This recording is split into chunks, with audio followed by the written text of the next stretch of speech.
Hello, everybody. I apologize about the inconvenience and technical difficulties I had on this program tonight, but the Mad New Yorker, I just sent him the link. He should be here in just a minute.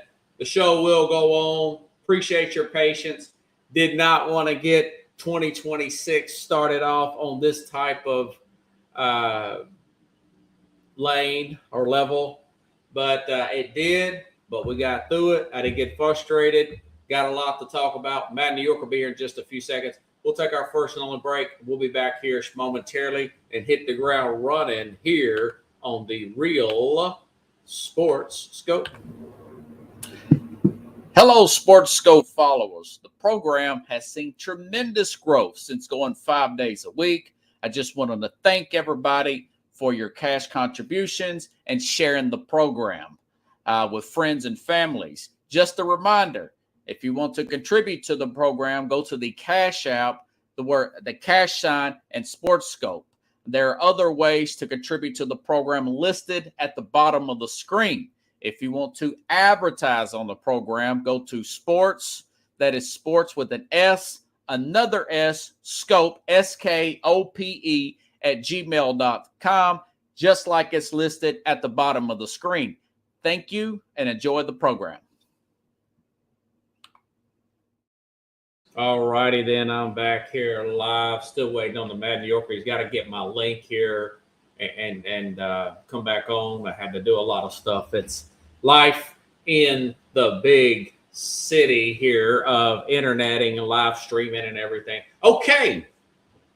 But while he's coming in, I said this back when we did the college football show, by the way. We are looking, folks, to have the Big Ten and Rich guys back on the program on January the 14th. That is a Wednesday, 8 p.m. Eastern, 7 p.m. Central. Get the guys back on the program. We're going to ask them, guys, what were you thinking picking Tulane over Ole Miss? Going back to the first round there. Hopefully the guys, and of course the Mad New Yorker will be back on as well. We'll see how that plays out. Rich says he thinks he's got the guys ready. Hopefully we will. We'll have a recap show. We'll pick the national championship game coming up on the 14th, which is a Wednesday. I think that is a week from this coming Wednesday, which is the 6th. Yes, time flies in the month of January. Get all bummed out during the winter time. But not really the month of January, other than the snow and stuff like that. It's February. It really bums me out because that's when football ends. You have the Super Bowl and everything. But college basketball is at a better place now, and the NBA is the NBA. You know, it's on its way back, I think. So, anyways, I did want to talk about the fact that I said that Miami has the team to do it. I did pick Ohio State to win that particular game, but I did pick Miami to beat A&M. They had the defense. Everything was about Carson Beck not making that big crucial mistake or just getting in the habit of throwing interceptions late. And let's see. I hope the Mad New Yorker got my link here. But anyways,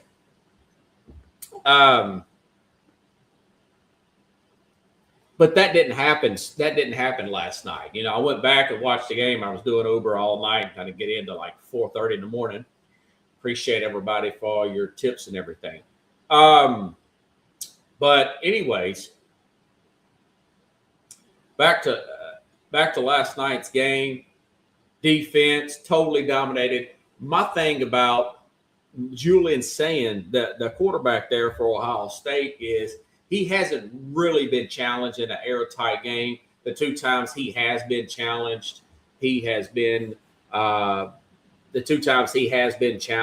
he has failed those challenges in 0-2. And that was my whole knock on Ohio State, unlike the masses here. Let's have the Mad New Yorker here. Apologize, man. There's some streaming issues here, and my face wouldn't come up. I just couldn't get any sound. So I had to do some things and get squared away. Got you a new link in here. We'll try to summarize the show a little bit. I was just talking about these college football games, playoff games. Let's go back to last night. I was telling the audience about Julian saying not really being challenged defensively all regular season, rather than the Indiana game, and of course last night against Miami. And Carson Beck didn't make the big mistake that he's made in the past. He didn't have the big interceptions. What's your thoughts about that game, or your take? That game was back and forth for the first 3 quarters, and then Miami just let the horses run. They got two running backs back there, and I guess that Cristobal, that's his little recipe there. His adjustment that he made, he saw that the defense was getting tired on the opposite side, so he just started running the ball. And like you said, Carson Beck, it didn't force him to make any mistakes. And even when he got sacked or he threw the ball, didn't get intercepted and he didn't fumble. So 2 saving graces for them at that point, and they just controlled the clock. And it was tough to see that turn just happened, and there was no response. Like, it was just, good for Miami. They did what they were supposed to do, and they're moving on, right? So yeah, Miami's going to move on. I wanted to note this: 0 penalties for Miami in that game. I mean, Cristobal had them offense, and his staff. I always got to credit the staff. A lot of it's not one man. You can even ask Nick Saban this, or even Bill Belichick, if he can humble himself to admit this. You need a team around you: offense, defense, special teams coordinators, and getting the players to buy in, listening to those post-game interviews. A lot of these guys are humble. They don't mind talking about their faith. This is nothing like the Miami teams we've known, and even the really good Miami teams, the Jimmy Johnson teams, Larry Coker, those guys, the early 2000s. Very humble guy. The leading running back is going to come back to college. He's building a very good. I wouldn't be surprised if they didn't win the national championship. I picked Indiana. You picked Indiana. I feel good about that. I don't know what you think about that game particularly, but Indiana was very what we thought they were. They're the balanced team. They're the most balanced team in college football.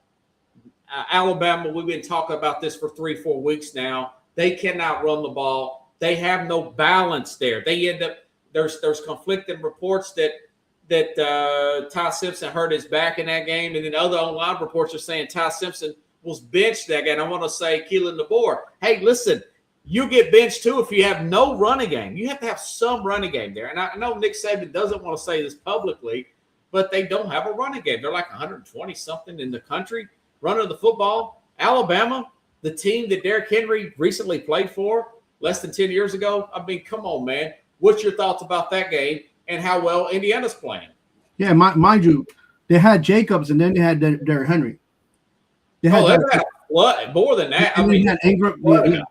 Yeah. So they had a few guys there, not just Derrick Henry. They had some big running backs there that a ton of them. Yeah, that played well for Alabama in Alabama. A couple of them went to NFL. Jamar Gibbs went to Alabama. I mean, we could go on for a long time with those Alabama. But the fact that they couldn't make any adjustments on offense to even try to do something. Plus, that Indiana defense was swarming. They were all over the place. Even when they didn't get rust for that team whatsoever, man. Yeah, I mean that's and they didn't. I didn't think they were deep enough, but I guess they have more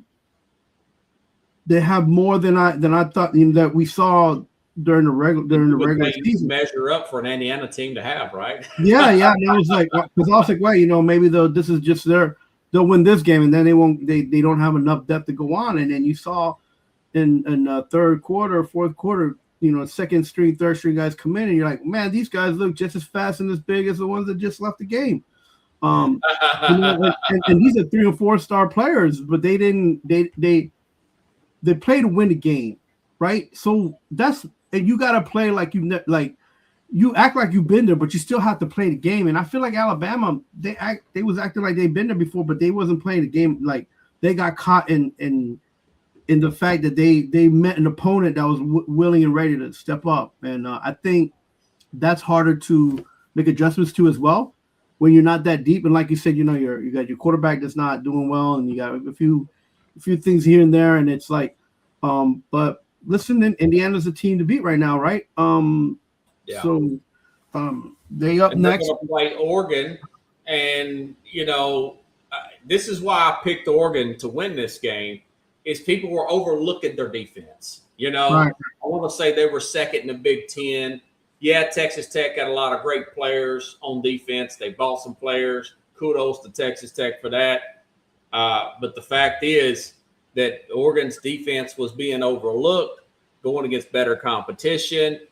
And they have a NFL quarterback there that is a potential NFL prospect. We saw that big time win there, a total shutout by Oregon. Now they're going to play Indiana in the next round, rematch where Indiana went up to Eugene and beat them.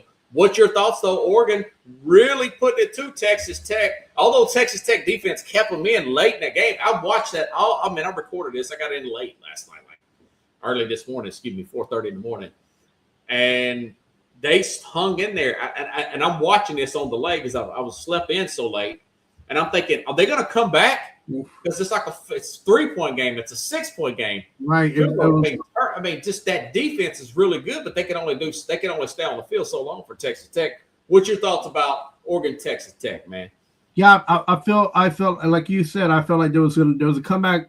He was waiting for it, and they never, it never really came to fruition. And you just sitting there thinking, wow, I didn't bet on this game, but I made a pick. But I'm like, man, you see these kids. Did you pick Texas Tech, or I can't remember? No, I believe I picked Oregon. Oh, you did? Okay. Is that me or is that you? That's me. Hold on one second. Okay. Go ahead. You good? All right.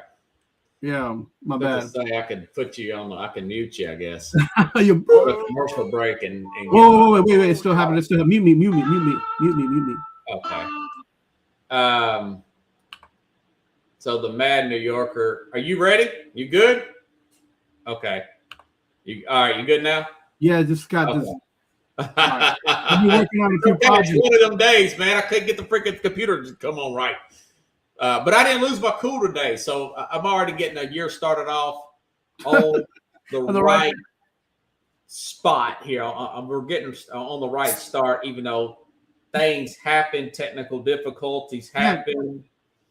And Happy New Year, everybody. Happy New Year. Happy New Year, Carlos. Also, I wanted to ask you on the air, of course, I know you probably will, but, I know you got a tight schedule. I was wanting to see, and I reached out to Rich for Big Ten and Rich to come on January the 14th, which is a week from Wednesday. That's the Wednesday before the national championship game, which will be on Monday, January 19th. Can you think you could come on and talk about, we'll recap these games and we'll talk about prediction with the national championship with the Big Ten and Rich guys? Yeah, I'll try to be on there. I'll confirm. I'm gonna be okay. I'm heading to Toronto that weekend, but I'll be all right. I should be. Yeah, cool. That's on a Wednesday. Yeah, awesome, man. Awesome. Yeah, you doing for another Pokemon tournament? Yes, sir. Toronto will be in. Keep me updated. Keep the show updated. That's interesting. Right in the middle of wintertime. Hope you don't get snowed in. Oh, God, why would you say that? Ooh, that's cold, brother. Man, it's gonna be cold. Yeah. Okay. And I told the audience that before you got on. So I won't forget. But Rich says the Big is going to come, but Kenny's got to come. I hope Kenny didn't take offense to the fact that I didn't get him the link last time. I want to get Kenny the link, and also want to get his take on LSU's Lane Kiffin. There was a story out of the New York Post that his daughter streamed him taking home a handbasket from the grocery store. You know those little baskets you put your stuff in the grocery store? He said that they charge him for bags, and he accidentally took the basket home. He took the basket back. I've always complained to Walmart about not having those baskets out, but they said people take those home. I said, why would you steal that? You shouldn't steal the plastic handbasket. And now I know why millionaire Lane Kiffin, he's got $1 million+ contract, takes that home. What do you think about something like that, man? Look, I live in New York, and they take carts from these stores. I'm just like, what? what Yeah, people who think. steals stuff? I mean, you really got to be a low life person to do something. But like, and the worst part is that they charge these companies like Home Depot, where I used to work, and then like Walmart and Target. These carts are about $175 to $200 each.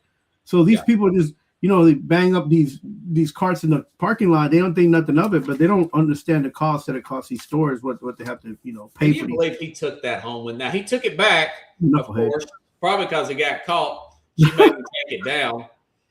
But that just kind of, and I'm going to bring that up with the panel. That kind of shows you the guy's character or his lack of awareness.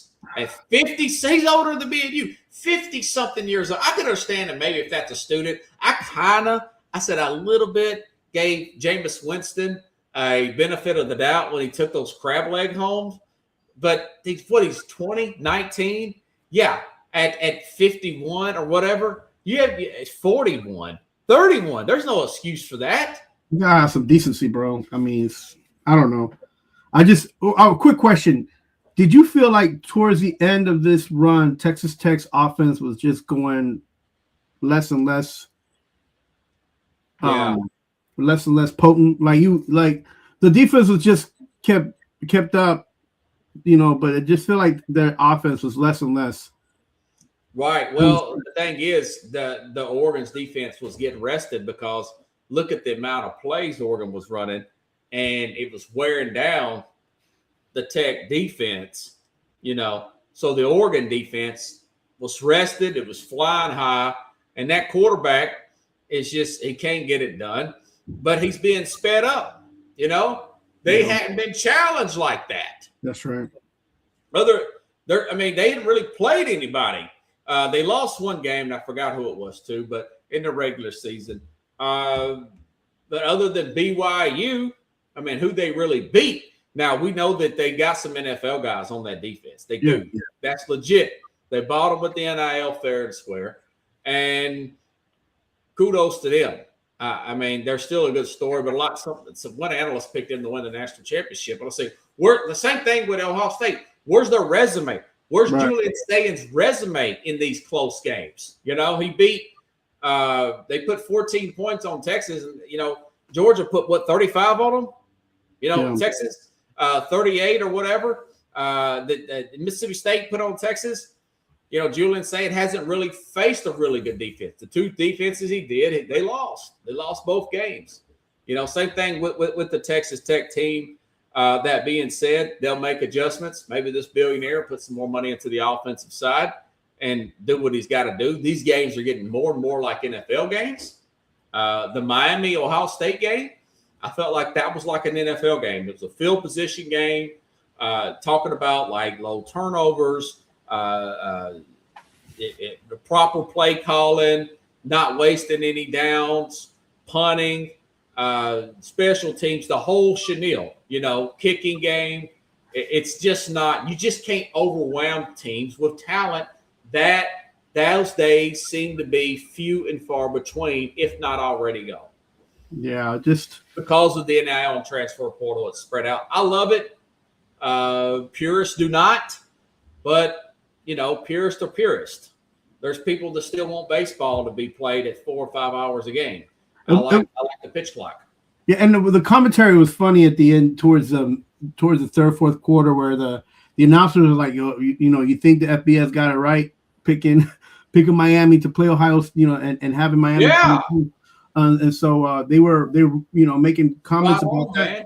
And I was just like, well, imagine if you had Notre Dame in there, and and it was this whole conflict that they had, but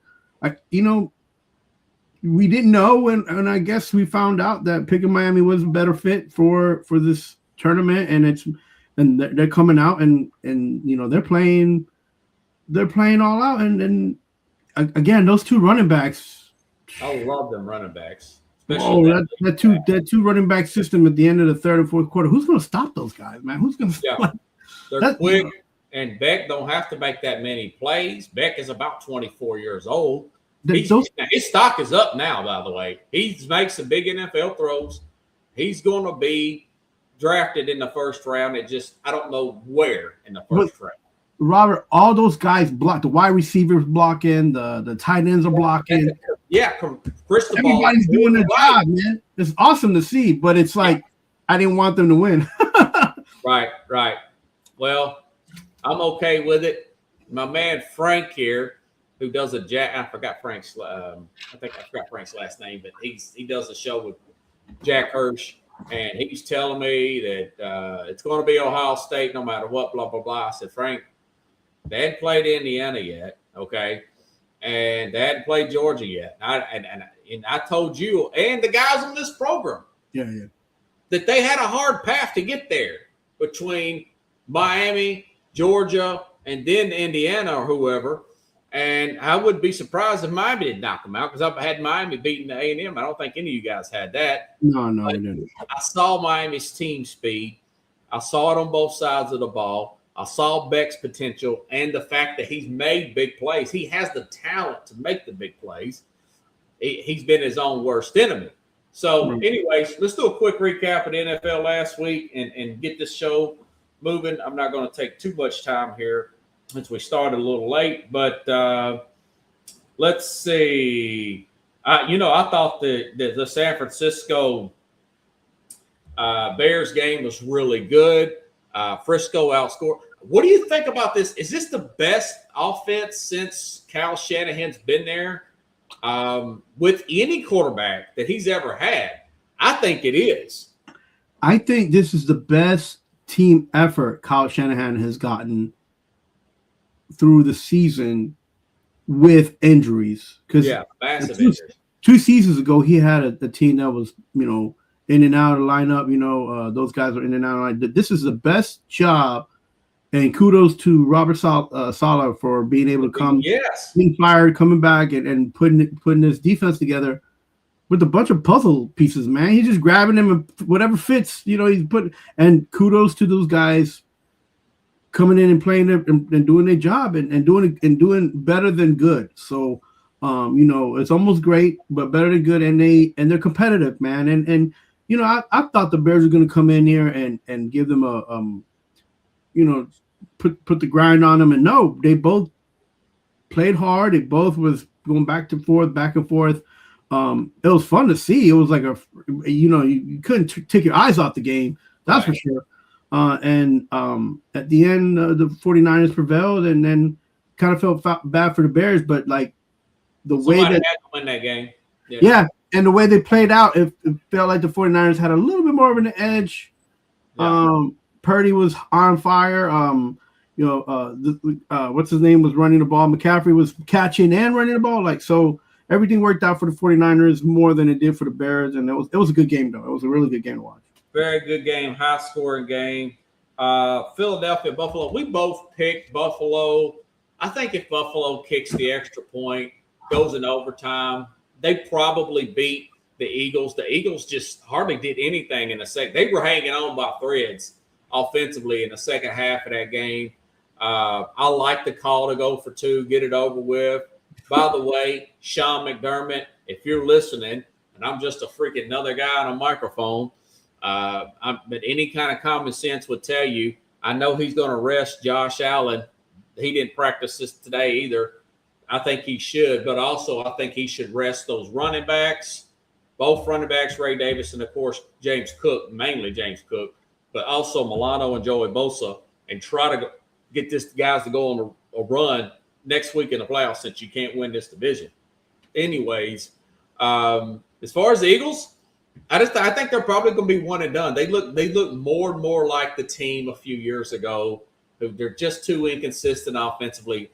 They can't go that many downs and plays and quarters without getting first downs. Forget about scoring points. They're going to wear out in the playoffs. The right matchup, they're going to get beat. What's your thoughts about that game in a nutshell? I feel like the head coach isn't doing his job. I feel like, don't they got a new offensive coordinator? Who, the Eagles? Yeah. Yeah, of course. Yeah, their OC is the head coach of the Saints, which he's actually doing pretty good right now. Yeah, and I feel like, they're not getting the plays done. He needs to take over the game. He's been there for the last. The head coach? Yeah, Okay, yes. This would be this position. This is why you are the head coach, right? It's Sirianni be like, you know what?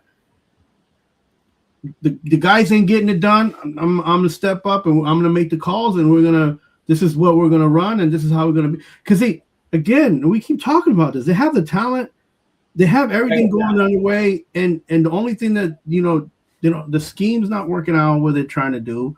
You're not running the ball well, and you got Barkley back there. You're not getting the ball in the air, and you got two of the best wide receivers in the NFL. Like, so, like something's not clicking. But if you're the head coach, this is the time where you're like, okay, that's it. Let's put this to bed, and I'm making the plays. I'm calling this stuff, and the defense ride or die. Let's go. That defense is holding them in. They got a championship defense. Yeah, that's all I'm saying. You would think that this would be the week where you say, okay, that's it. We're gonna make it. We're gonna be in the playoffs, and this is what we're gonna do. And just that's your position. Right. That's what your position entails for you to do, right? Like, I don't know. Can you stand for a second, Chief? Let me grab my water real quick. I got so much commotion going on with the computer. I didn't be able to grab my water. Do a quick commercial break. We'll be right back.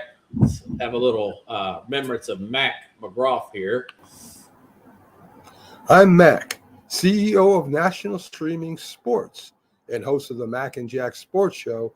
You're watching the sharp-dressed man and the big story breaker, Robert Butler, on SportsScope, Monday through Friday at 8 p.m. Eastern on National Streaming Sports. Thanks. I'm Mac. All righty. Love you, Mac, but I know you're looking down on us. Okay. Now, any more thoughts about Buffalo? Can you hear me? Yeah, I can hear. What about Buffalo potentially resting our starters next week, and potentially going on the run in the playoffs as a wild card? Well, they have to do something because this is the first time I picked them to win and they lose. Yeah, but what do you think though if they kick that extra point? Going overtime, they probably win that game. But to be honest, Robert, this game, they had the whole game to score 2 or 3 touchdowns, and they didn't do it. Yeah. But they're going against the elite defense, Yeah, but that defense was. That defense was the only reason that Philadelphia won that game because their offense wasn't putting up points. So, this game shouldn't have been as close as it was, but it went Philly's way, and I feel like now Buffalo, like you said, Buffalo should do the best to rest their players and just wait out the game and make sure that when they play the next round and they're in the playoffs that they're ready to go. But you can't make these decisions in the playoffs, man. I don't know. This coach, I feel like this is his last run, man. He's on the hot seat. He needs to do something. So yeah, that's true. And I'll say this: if they go one and done, I said this a few months ago. I'll say it now. If I'm Buffalo, I make an aggressive run at Bill Belichick down in Carolina. I know he hired Bobby Petrino, and it looks like he wants to stay there. I make him a big offer he can't refuse. Maybe pair him with Brian DeBall and bring these guys back to Buffalo. You've seen where Jackson Dart's play has went downhill since the ball has left. Scheme is a big deal, man. Scheme is we've seen this with the Eagles. You have to have the proper scheme. The offense looks easy. We're watching TV. Oh, they're just running the ball. We don't know like the other moving parts. We don't know what that offense is doing in response to the defense because on TV we can't see that. We can't see the coach's tape. We don't know where the safeties are, any of that stuff. It's much more complex than it looks on TV, and we can see that. So we'll see how that game plays out, that situation. I think it's going to work out. It's a blessing in disguise, and I think Buffalo's going to go on a run. But I don't have 100% faith in that because I don't have 100% faith in McDermott as the head coach there. Let's see, abbreviated. You did pick Baltimore Green. Okay, we will talk about that. I was going to change my pick, but I didn't because I knew that Jordan Love was not going to play before the game. They put what's his face in there. at what's his name? What's that guy's name? From the Titans. Yeah. What's the guy's name, man? Oh my goodness, Packers quarterback here. I can't remember his name. The Liberty Malik kid. Willis there. Malik Willis, yeah. Put Malik Willis in there. That being said, the Packers had already clinched when Detroit lost Sunday, and they totally melted in defensively. And Harbaugh did what I thought he was going to do. Just give Derrick Henry the ball. 36 carries in that game. Ran the ball well. And Huntley did well. I said I thought Huntley would do pretty well. He wouldn't make the big mistake. Started to change all that and didn't get around to doing it. So you got that edge there. I'm up 4 games. I don't know if you want to play these 4 games into the playoffs or start over in the playoffs like we did last year. We can do that. Or we can play it out. I don't know whichever one you want to do, but I only gave you 3 games because there's only 3 real big games on the really 4, but I said the Titans technically, but I think Jacksonville kill them. I think they will. What's your thoughts about Packers, Ravens game there? I mean, like I keep saying it. Like this guy is so passive, man. The coach, he finally got a defensive coordinator. All the players, don't it? Yeah, he finally got a defensive coordinator, but then they lose a major pickup from Dallas and there. Yeah. So that hurts them a little bit. And then again, everybody likes Love, man. I don't, and now he's not playing, and Malik Willis is in there, and it's like he didn't do too bad, but that offense is missing. You run Josh Jacobs, that's all you do, that's all you should do, and they try to get a little bit. They try to get Malik because he has an arm. It just wasn't enough, and that defense for Baltimore is a little bit tougher to play against. So I don't feel like the Packers had that much opportunity to win this game. Yeah. Anyways, and that's the major reason why I picked Baltimore to win. And they're more desperate, man. They got no chance of being in the playoff unless people lose around them. So they have to win the games, and everybody has to lose. So right now it comes down to them playing this week. Any thoughts on Seattle, Carolina? I thought that game was closer than the box score. Sam Darnold, no touchdowns in that game. Basically, the defense in the running game took care of it. Seattle comes across country. We called it. They did get the win there. Carolina's still in it, though. We'll talk about that game. That's a huge game coming on Saturday. And Seattle looks like the brakes are starting to fall their way. Young defense starting to come into its own. Darnold not screwing things up. They've got the running game. I don't know if they're going to get to the Super Bowl, but they do look like they're in prime position. What's your thoughts about that game? Carolina, Seattle last week, man. Yeah, listen, that defense did their job. They went in there. They stopped that running game in Carolina. Didn't give them any opportunities to make any big breaks. I, like you said, hope that there will be a little bit more offense and more from Darnold, but he didn't make any big mistakes, huge mistakes, and they stayed in there and they were competitive. And listen, this Seattle team is not a team that you want to play in the playoffs. And remember, I talked about them for the last 2 seasons, and I was hoping when are they going to come through? When are they going to come through? Now this is the year they're hitting on all cylinders, and it's good. It's good to see that young defense is getting their recognition, and it's good to see that they found somebody in the offensive side to balance them out. It's good to see that this kid is growing. I didn't feel like he had that much potential Darnold as a Jet. When the Jets picked him up, I was like, oh, he's young. That's his biggest potential. But I like that now his arm is he can throw the ball. He's being smarter with the ball, not just trying to, and he throws it away instead of just, and he runs, and he's running when he needs to run. So all those things are starting to come in and go his way, and he looks more like a solid quarterback. And that's good for Seattle, because Seattle's been, for the last 3 years, they've been, kind of just trying to get into that playoff run, and now they're in. And so it's, if you're on a team in the NFC, you better be scared that Seattle team you don't like. Yeah, last 2 years he's been on 13 win teams.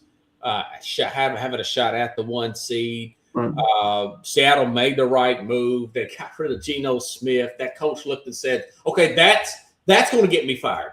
that guy, right? Nothing personal, but his play is going to get me fired. We have to take a chance. Let's go after this Sam Darnold guy. We know he faltered a little bit at the end, Right. but we saw the whole season. He kicked our butt, and which he did. He went up there last year and beat Seattle, if I'm not mistaken. Yeah, he had a big drive last year when he was with Minnesota. You remember that, right? Yeah, and when they picked this guy from Michigan, I was like, you're gonna replace a rookie that didn't right. throw the ball much, and McCarthy, yeah, and then he got that knee, and everything just fell apart from Minnesota from there. But listen, someone's trash is another person's right. treasure.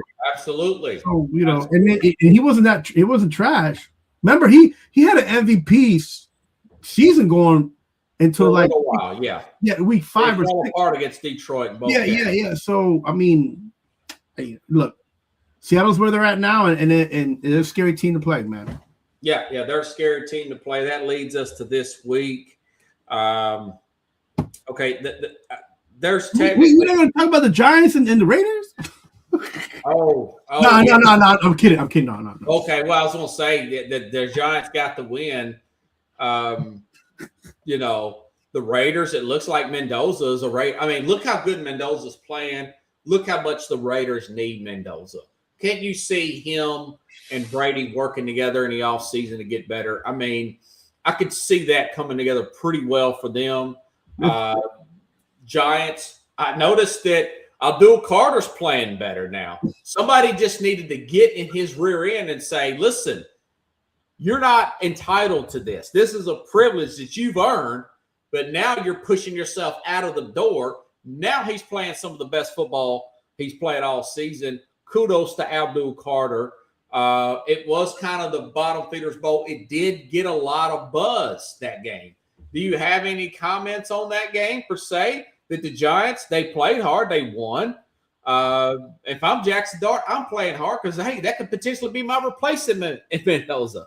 Yeah, I think the biggest drawback is the fan base wanting that number 1 pick. Yes. And then the thing is that the Raiders get the 1 pick. The last time they picked number 1 was this week, maybe.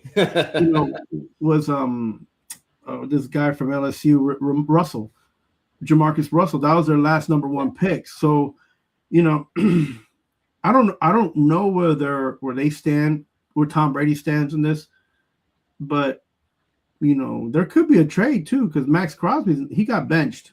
Yeah.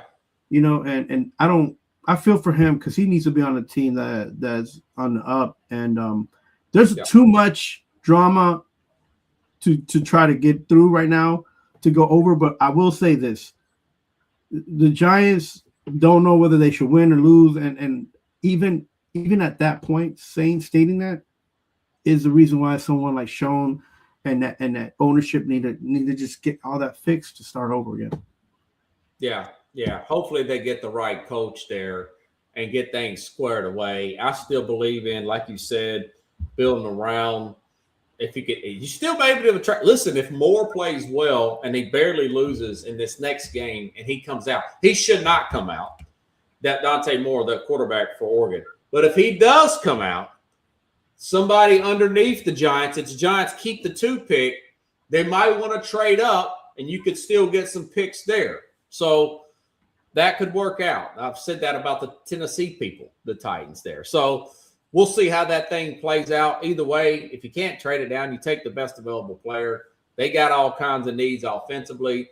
They could use a Caleb Downs, but I don't know if I want to take a safety at number 2. Would you take that? You're supposed to take the best available player. That's one of the biggest needs. This is why when you're in the follow that though, when you're in the first round and you see some of these teams do what they do, you're like, you take the best available player, but these teams sometimes they have contract situations and players that they can't move, or situations that that they're trying to find the best player for available, and it don't work like that, man. Because what happens is you don't know what these kids are going to do and become, right? And so it's just a tricky situation, man. It's not easy. Yeah. It's fun for us as fans. but it ain't easy. Shot the heck out of that pick, even at 2, even if Moore does not come out. What if Beck wins a national championship? Then his stock goes way up.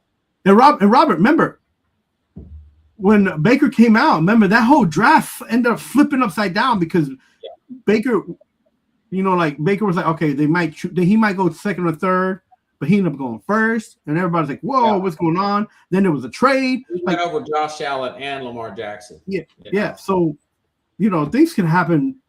And just because they happen don't mean that it's the right thing. Change really quickly, and when the owners start to watch these big games, they start to push the management into doing certain things. Okay, done with that per se. Let's go on to this week. Oh, I didn't get your thoughts on Cal Winningham with the Michigan. I totally forgot that. My thoughts on that? It was a spur of the moment move. He's 66. He was essentially fired. I think he was fired at Utah. They got smoked this year. Been there 21 years. Things got a little stale there. He is a disciplinarian. Maybe he's just a temporary guy to kind of get things situated. And then 3 or 4 years, they go out. He retires in air quotes at 70. And they go out and do a full search and get the right coach, a younger guy. What's your thoughts about him taking that Michigan job? Almost forgot. And I also, to add to your point, I think also that he's going to try to bring in some coordinators that have potential being future coaches as well. That way, that way they're going to cover themselves in the sense that if something goes wrong, then he's got a staff there that has potential to have 1 or 2 guys that could be head coaches in the next 2 or 3 years. So. I think that's the move that Michigan was doing to try to cover themselves if anything happens as well. But you're right. You're right. I don't think it's going to be more than 3 seasons for this guy, and maybe even the next year he'll bring in a different staff members and coaches that would have experience too. So because Michigan never lacks in being able to get the best available coaching, personnel, especially since they're still somewhat fresh off that national championship. Right. So it come with a lot of baggage. That's putting it lightly. Saturday, man, we got some huge games in NFL on Saturday. 2 big behemoth type of games. First, it's Carolina, Tampa. Winner wins the division. You would think this would be an easy one. Hey, Tampa at home, no problem. They're going to win. Listen, Tampa lost to Miami last week. I know Tristan Wirfs was out. They've won without him before, though. Baker Mayfield, there's some thoughts that maybe he's injured and not letting nobody on to it.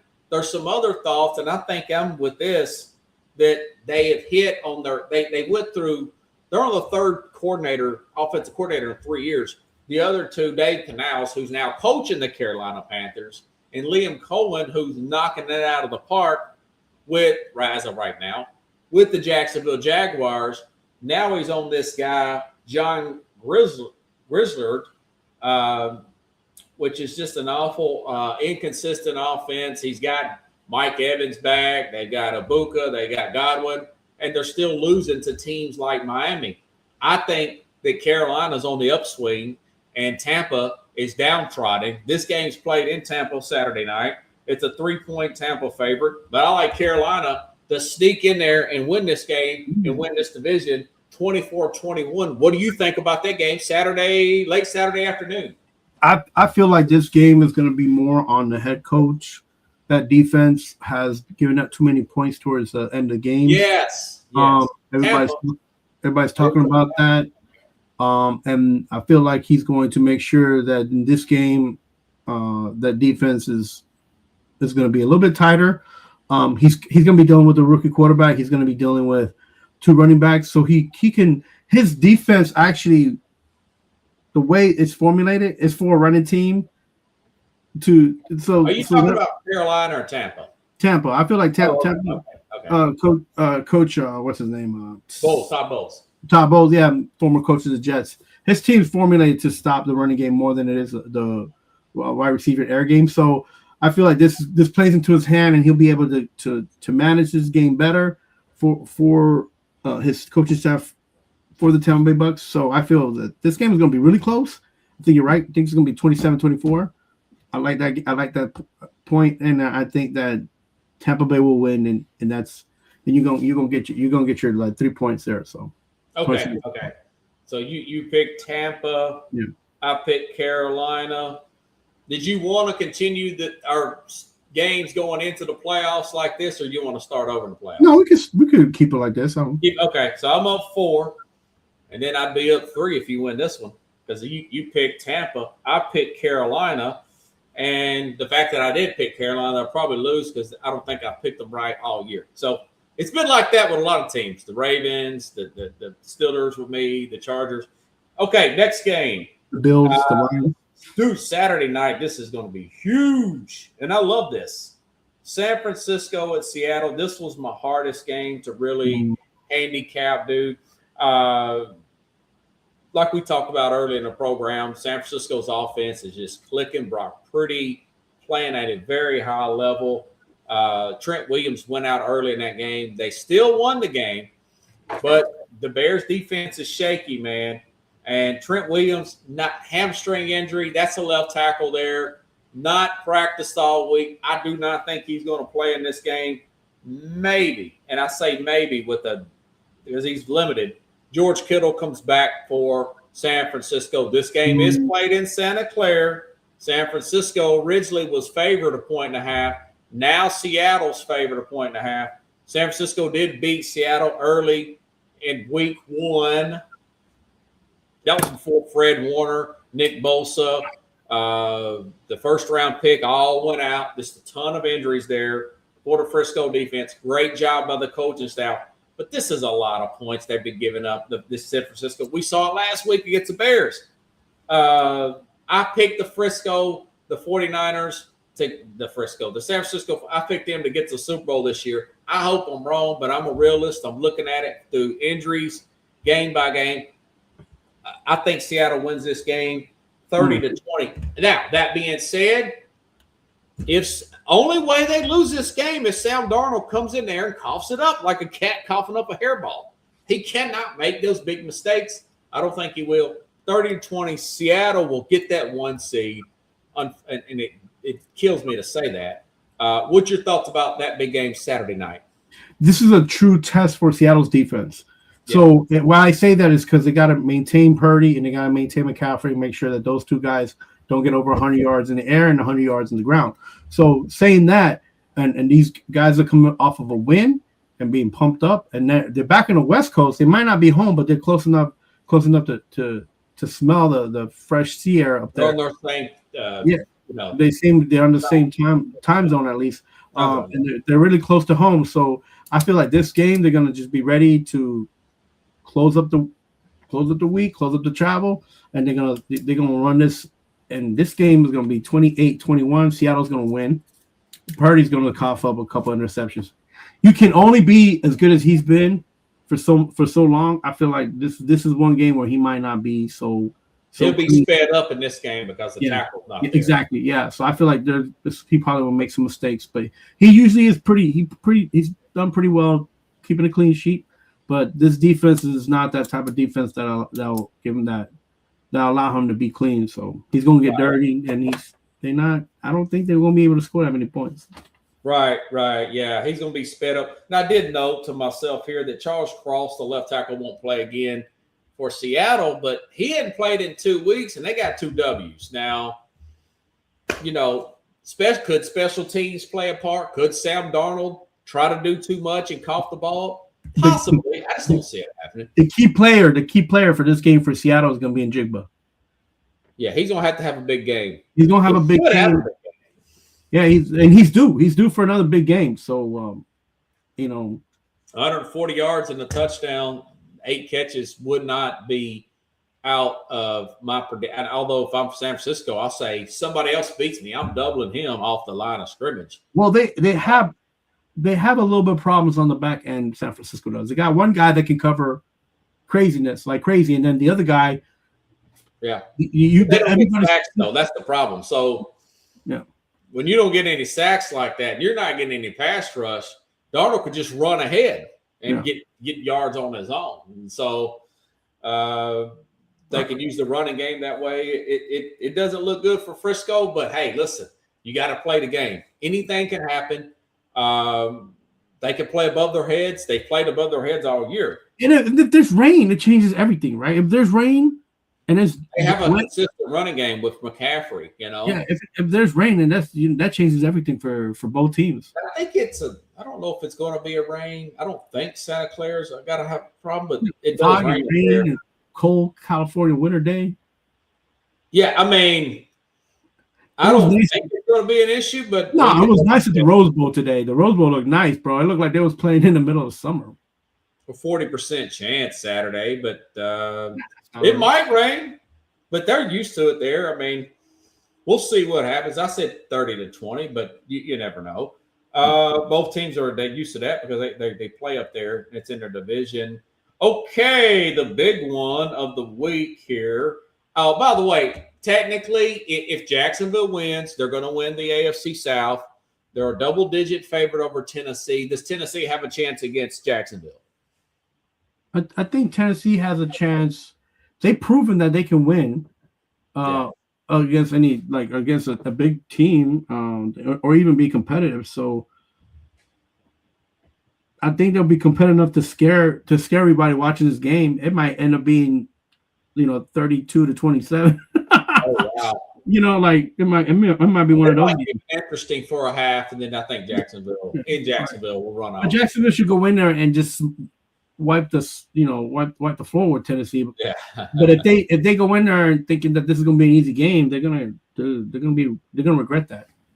There's some playoff implications for the Denver Charger game, but John Harbaugh's already said he's going to rest Herbert and rest some bruised players and guys that need healing in air quotes. So in other words, they're going to be doing what I said Buffalo should do with all the starters, and we'll let them just rest up and go. So that I don't think that's going to be worth talking about.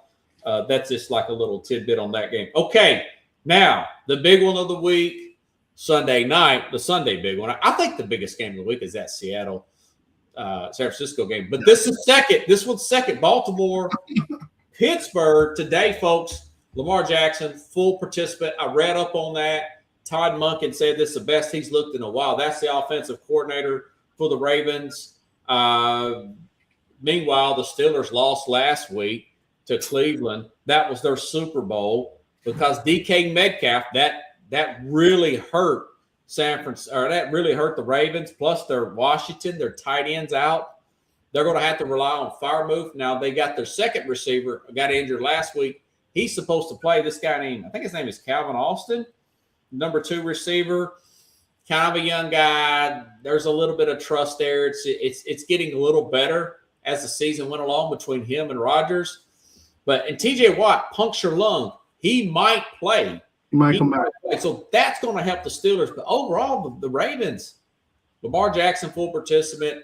I think his fresh legs, the fact that he did not play last week, he's going to be able to convert third downs. I like the Ravens to win this game 27-17.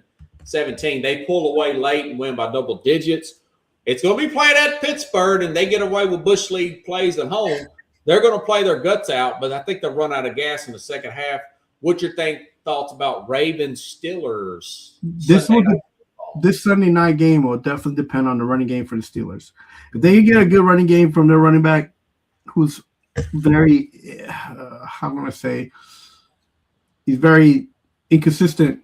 But then again, that line is kind of iffy too. If he could get going, then Rodgers can be free. And what I mean by that is that he can make those throws. He could do things that because he has a running game he can depend on. But if that defense comes in from the Ravens and stops that running game from the Pittsburgh Steelers, that Rodgers ain't going to do nothing but throw the ball out of bounds because he feels like his age is creeping on him now. You could see him. He's clocking. You see him kind of just do a double shoulder. He's doing no look passes because he doesn't even he wants to get rid of the ball. He doesn't want to get hit. So this all depends on if Pittsburgh get the running game going. If not, What's to your go. prediction? I think the Ravens are going to win this. This one's going to be close. I think it's going to be low scoring, though, man. I think this is going to be like 17-12, man. 17-12 Ravens. I said 27-17. Ravens pull away late. I think Lamar's legs are those rested legs. He's going to be like a running back coming off. I would love to see the Ravens hit 27 plus on the Steelers, but if JG if Waters back, man, yeah, he might come back like a house of fire. Yeah, he's got rested legs too, and his lungs are okay from being pumped the other day. So, anything else you need to plug real quick? We'll wrap it up, man. Just it's a new year. I'm trying to get everything organized, man. It's been fun. I appreciate you having me on. I hope everybody had a great holiday season. Hope everybody looks forward to this new year, a new mindset, a new attitude, and go out there and just be happy and blessed, and just it's a new year, guys, and let's be nice and kind to each other, and let's be blessed. Let's be blessings. Also, hey man, hey, we'll have to do a shout 2026, big things popping. Sports Scope going to take off, and Mad New Yorker is going to be a part of it. Appreciate it. All right, man. Thanks, buddy. Mad New Yorker. The 14th. I'm going to start down that show. All right. Yeah. Get back to me, guys. And, of course, I'll keep everybody updated on that as well. On January 14th, not Wednesday, but the following Wednesday, before the national championship, everybody. All right, everybody. I'll see you next week here, probably Wednesday, 8 p.m. Eastern, 7 p.m. Central, here on the Real Sports Scope. Thank you for all your patience. Have a good night, everybody. Enjoy the Georgia and Ole Miss game.